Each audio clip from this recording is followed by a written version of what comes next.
Réaction de votre côté, Andréane. Oui, effectivement. Bon, c'est un budget pour lequel les milieux d'affaires, entre autres, avaient une longue liste d'attentes, de demandes là, pour Chrystia Freeland. Ils sont évidemment restés sur leur faim à plusieurs chapitres. Vous mentionniez le logement, il n'y a pas grand-chose. Ça, c'est une de leurs déceptions.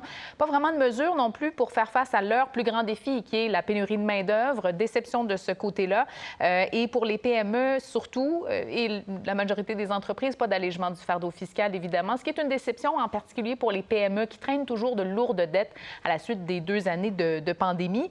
Inquiétude aussi à noter quant au fait qu'on abandonne la cible du retour à l'équilibre budgétaire. Cela dit, le gouvernement gagne quelques points de confiance de la part des milieux d'affaires. Vous parliez des frais pour les cartes de crédit pour les PME. Ça, c'est une mesure qui est bienvenue. Également, le fait qu'on lutte là, contre certains frais que paient les consommateurs. On y reviendra plus tard dans l'émission. Et surtout, le gros morceau, comme vous le mentionniez, cette politique beaucoup plus verte avec des investissements massifs pour l'énergie propre, par exemple. C'est une politique qui est très bien accueillie, mais qui n'est pas complète. Vous allez entendre quelques réactions qui expliquent ces propos. Le propre d'une politique industrielle, c'est de coordonner son action. C'est la coordination efficace et le suivi efficace de ces mesures-là entre différents ministères qui fait vraiment la différence entre les territoires qui réussissent à faire croître une industrie naissante et ceux qui malheureusement échouent. C'est un budget qui est très ciblé, visant les technologies propres, l'énergie renouvelable. Mais si on veut à terme décarboner le secteur manufacturier, ça va prendre davantage d'accompagnement pour nos PME, pour les aider dans cet effort-là. Le budget aujourd'hui montre les coûts de l'alliance entre le Parti libéral et le nouveau Parti démocratique, donc des investissements massifs en santé, en soins dentaires.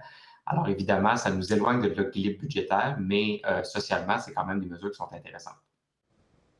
OK, donc voilà pour ces réactions. Très intéressant. Côté politique, bien sûr, on ne va pas renverser le gouvernement. Là, le NPD va voter en faveur du budget. Exactement. C'est ce qu'a dit d'entrée de jeu Jagmeet Singh, quoiqu'il s'est montré quand même assez critique. Évidemment, ça a été le cas aussi de Pierre Poilievre et du chef du Bloc québécois. Voici les réactions.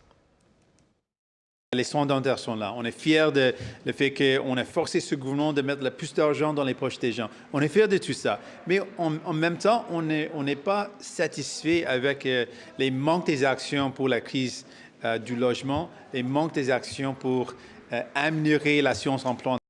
3 milliards de dollars de dépenses additionnelles qui vont être payées en taxes, impôts. Il ne met pas en place les mesures préventives qui permettraient à l'économie du Canada et du Québec d'être prêts en cas de récession.